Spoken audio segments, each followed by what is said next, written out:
छत्तीसगढ़ की राजधानी रायपुर से एक ऐसी तस्वीर सामने आई है जिसने न सिर्फ प्रशासनिक व्यवस्था पर गंभीर सवाल खड़े कर दिए हैं, बल्कि हजारों युवाओं के भविष्य को लेकर नई बहस भी छेड़ दी है।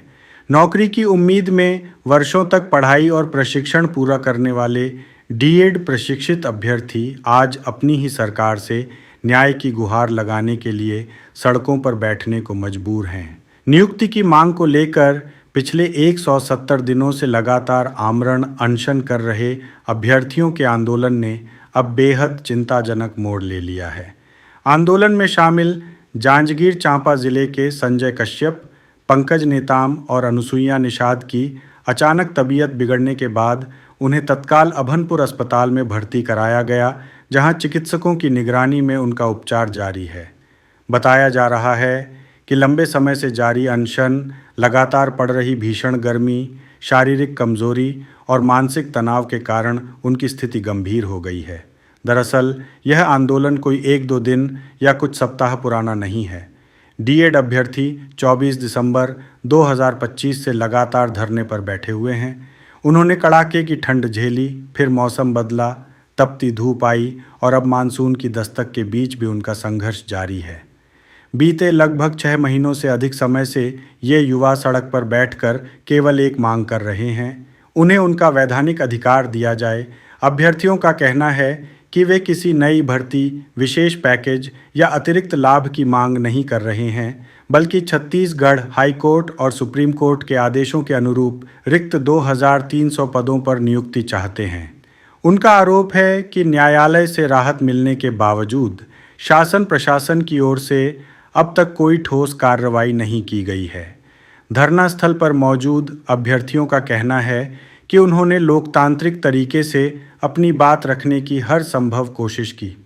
ज्ञापन दिए गए, अधिकारियों से मुलाकात की गई, जनप्रतिनिधियों तक अपनी बात पहुंचाई गई, लेकिन इसके बावजूद उनकी मांगों पर कोई निर्णायक पहल नहीं हुई।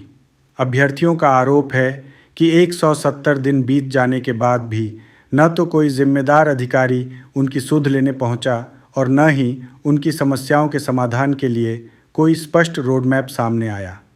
यही वजह है कि आंदोलनरत युवाओं में अब निराशा और आक्रोश दोनों बढ़ते जा रहे हैं।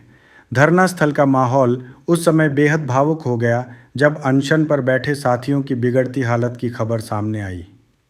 कई अभ्यर्थियों की आंखें नम हो गईं।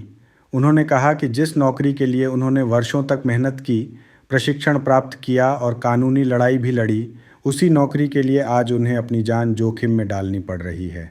आंदोलनकारियों का कहना है कि कोर्ट का फैसला उनके पक्ष में आने के बाद उन्हें उम्मीद थी कि जल्द ही नियुक्ति प्रक्रिया पूरी होगी, लेकिन समय बीतता गया और उनकी उम्मीदें धीरे धीरे टूटती चली गईं।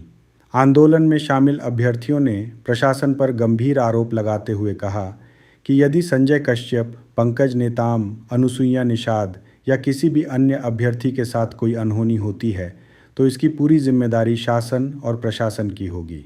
उनका कहना है कि सरकार की उदासीनता के कारण ही आज हालात इस स्तर तक पहुंच गए हैं कि युवाओं को अस्पताल में भर्ती कराना पड़ रहा है। आंदोलनकारियों ने यह भी स्पष्ट कर दिया है कि वे अपना संघर्ष किसी भी कीमत पर समाप्त नहीं करेंगे और जब तक सरकार लिखित रूप में नियुक्ति आदेश जारी नहीं करती, तब तक उनका आंदोलन और आमरण अनशन जारी रहेगा। अब यह मामला केवल 2300 पदों पर नियुक्ति का नहीं रह गया है, बल्कि यह उन हज़ारों युवाओं की उम्मीदों, सपनों और भविष्य से जुड़ा मुद्दा बन चुका है जिन्होंने शिक्षक बनने का सपना देखा था। सवाल यह भी उठ रहा है कि जब न्यायालय के आदेश मौजूद हैं तो फिर नियुक्ति प्रक्रिया में देरी क्यों हो रही है? आखिर वह कौन सी बाधा है जो इन अभ्यर्थियों को उनका अधिकार मिलने से रोक रही है? क्या सरकार जल्द इस मामले में कोई बड़ा फैसला लेगी या फिर न्याय की आस में बैठे इन युवाओं का संघर्ष और लंबा होता जाएगा? फिलहाल पूरे प्रदेश की नज़र इस आंदोलन पर टिकी हुई है। अस्पताल में भर्ती अभ्यर्थियों की सेहत को लेकर चिंता बनी हुई है। वहीं धरना स्थल पर बैठे बाकी अभ्यर्थी अपने साथियों के जल्द स्वस्थ होने की प्रार्थना कर रहे हैं। आने वाले दिनों में सरकार इस मुद्दे पर क्या रुख अपनाती है, यह देखना बेहद महत्वपूर्ण होगा। लेकिन इतना तय है कि 170 दिनों से जारी यह आंदोलन अब केवल एक भर्ती प्रक्रिया का सवाल नहीं, बल्कि युवाओं के धैर्य, संघर्ष और न्याय की उम्मीद का प्रतीक बन चुका है।